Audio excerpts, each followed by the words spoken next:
Le président Michel Martelly est de retour au pays après avoir passé quelques jours de vacances aux États-Unis et aux Bahamas.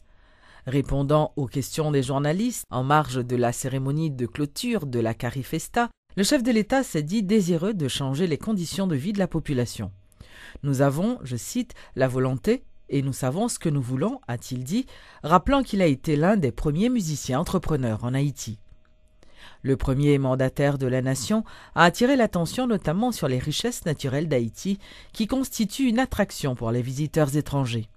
Outre les investissements dans le secteur touristique, M. Martelly insiste sur la nécessité pour que les Haïtiens changent de mentalité afin de créer une stabilité socio-économique indispensable au développement du secteur touristique. Les élections peuvent être organisées avant la fin de l'année.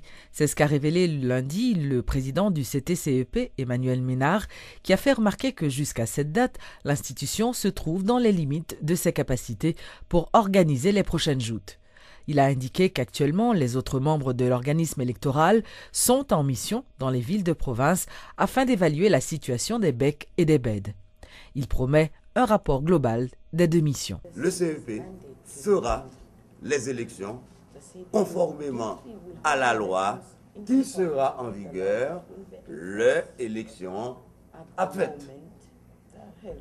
Ce sont les parlementaires qui là pour légiférer et l'exécutif pour promulguer.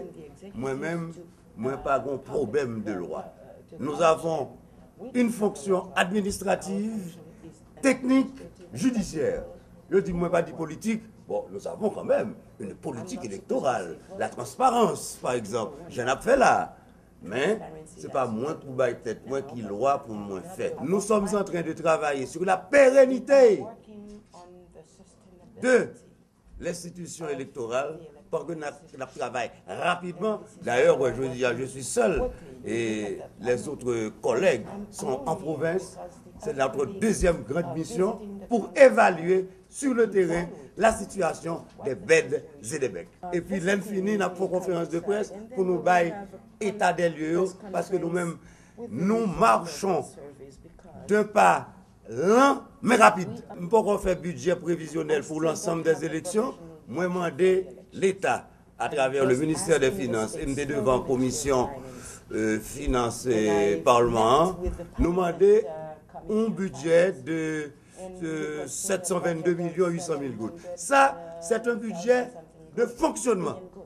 L'État haïtien, le Parlement haïtien, pas jamais voté un budget pour le CEPA au titre de budget d'opération. Moi-même, je dis, CEPA, comme institution, a besoin d'un budget de fonctionnement, un budget d'opération et un budget d'investissement. Le Premier ministre Laurent Lamotte, accompagné entre autres du ministre des Affaires sociales et du Travail, M. Charles Jean-Jacques, a visité samedi dernier le projet de rénovation urbaine de la cité Maria, une localité située au Canapé Vert.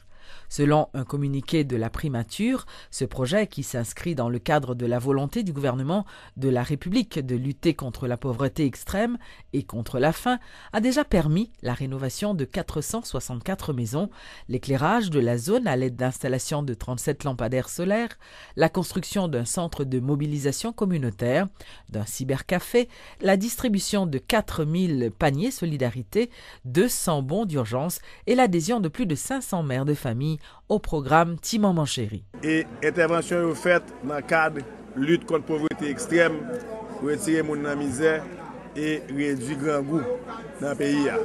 Et intervention ça est entrée dans le cadre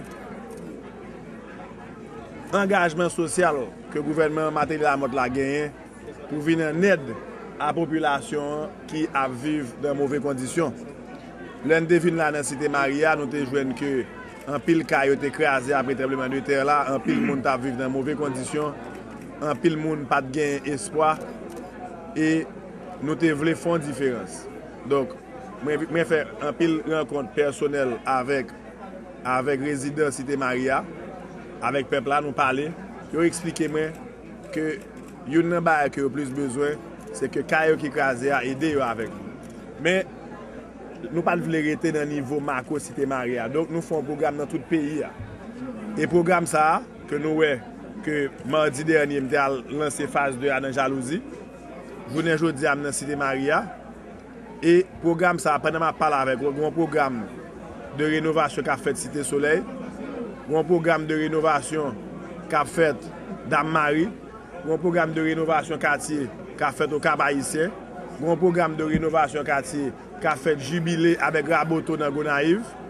Nous allons commencer un programme dans Sainte-Hélène dans Jérémie et un programme qu'a fait Jacques Mel. Pratiquement n'a éteint le programme ça tout partout dans le quartier populaire côté peuple arrêté et nous prenons la caille peuple là pour nous parler avec peuple là. Gouvernement prend la caille population, la caille peuple haïtien pour comprendre et pour aider. Parce que le gouvernement dans le pays de Haïti, c'est aider, c'est venir en aide, c'est aider, c'est mettre main pour que conditions vie population pour que peuple là vive dans plus bonnes conditions. Le directeur de la compagnie Dignité déplore les nombreux accidents qui impliquent des bus appartenant à l'État. Castro Arboat, qui est également directeur du garage des autobus de l'État, a révélé que la compagnie Sony, communément appelée Obama, est souvent impliquée dans des accidents de la circulation. M. Arboat rappelle toutefois que la compagnie Dignité transporte chaque jour 107 000 élèves sans qu'aucun accident grave n'ait été recensé durant les dernières années. En effet, tout bus ça, c'est des bus qui appartenaient à l'État et qui ont un contrat de location avec ou bien Service Plus ou bien Sony. Et c'est vrai que nous constatons, et nous-mêmes victimes personnellement, avant que nous étions directeurs et Dignité, de excès et de manque de professionnalisme que des chauffeurs de transport public qui ont une machine d'État en main au fait. On a passé frapper machine moun, etc.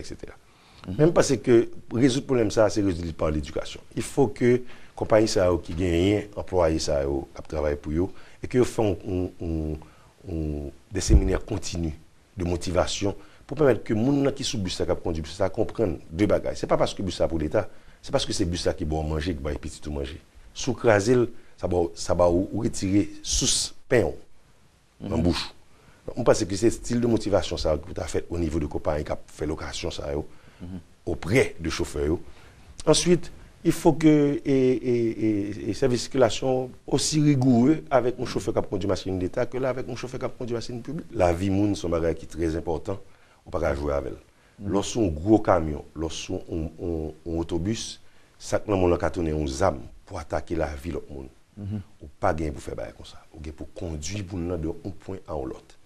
Donc, j'espère que tout chauffeur qui attendait prenne conscience que monsieur qui louait bus dans l'État, il même tout qui a fait séminaire et fait formation avec chauffeur pour dire que bus là, c'est bus peuple là, c'est bus pays. Nous pas qu'à craser. Dans un pays pauvre ou pas gain droit gaspiller. Sans gain, c'est faire durer le plus que possible. Parce que si on ne pas faire durer le plus que possible, à ce moment-là, on vient plus pauvre. La compagnie aérienne Sunrise Airways a procédé à l'inauguration de son premier vol à destination des îles Turks and Caicos. Pouvant transporter jusqu'à 19 passagers, Sunrise Airways va désormais relier les deux îles en moins de 45 minutes. Bon, là, nous sommes justement en train de travailler sur plusieurs autres destinations, mais comme nous sommes à Turks and Caicos, c'est notre première destination internationale.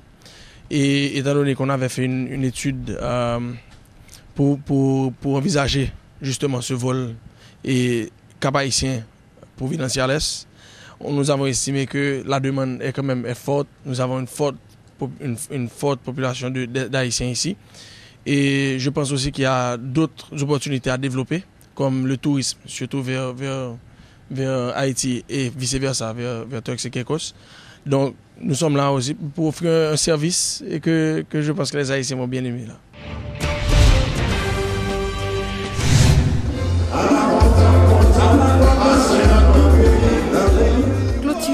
dimanche dernier de la 11e édition du Festival des Arts de la Caraïbe qui s'est tenu cette année à Paramaribo au Suriname.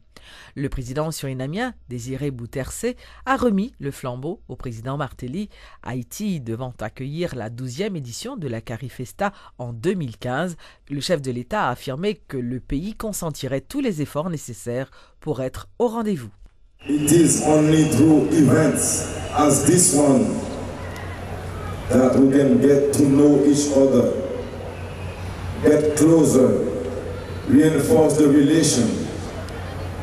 It is through events like this one that we get to move in this movement, a movement that we happen to share, the President of Suriname and myself, reinforcing the relations, fighting for a better conditions for those who are economically weak. We want to work for those who have problems. I want to congratulate the President for the work that he's been doing here. I want to thank him for receiving all this delegation here. I want to congratulate the people of Suriname.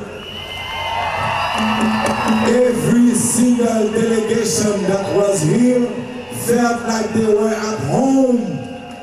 Thanks to you. Thanks to you.